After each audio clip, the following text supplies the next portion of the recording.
Former Lancashire Police Special Constable 27-year-old Jack Baxter has made a big mistake. In fact, he's made three very big mistakes.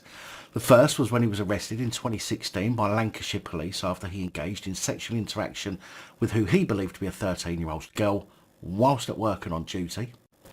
In October 2017, a Preston Crown Court judge imposed an immediate 15-month jail term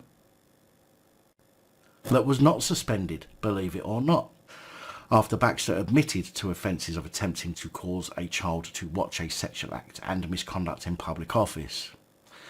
Baxter was also made subject to a 10-year sexual harm prevention order, but the absolute spunk trumpet ended up back in court in 2019 after not being able to follow the rules and was found in possession of electronic equipment trying to contact females online.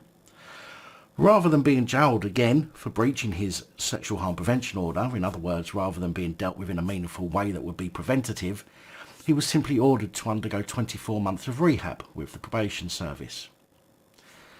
But yet again, he couldn't keep himself out of trouble. At Carlisle Crown Court on Monday, former Lancashire Police Special Constable Baxter admitted breaching the sexual harm prevention order on two further separate dates. The first on October 17, 2022, 5 years to the date that he was originally jailed, anniversary, and the second on October the 31st last year. Prosecutor Tim Evans said it had become apparent to the supervising officer that Baxter had accessed the male-only Grindr app on those two occasions, but the internet history had gone from that device. Anthony Parkinson defending said the latest offending had not involved him coming into contact with females in the way that the sexual harm prevention order was designed to prevent. Parkinson added that personal trauma had latterly made it a difficult and challenging time for Baxter. Boo-hoo. Since then, he says his mental health has been at a low ebb. It appears he still needs some degree of support in relation to his mental health and emotional well-being. Fucking needs something, I don't think it's support.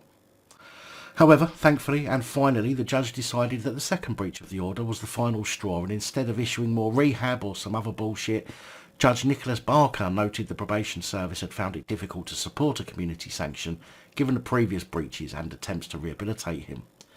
He said, "It is a deliberate breach. I am at one with the observations of the probation officer that there cannot really, currently, be a realistic prospect of rehabilitation." Judge Nicholas Barker therefore finally and eventually sentenced Baxter to another prison sentence. This time, Baxter was sentenced to 6 months, not suspended, of which he will likely do just 3, so although he's been locked up again, it's still not much of a deterrent.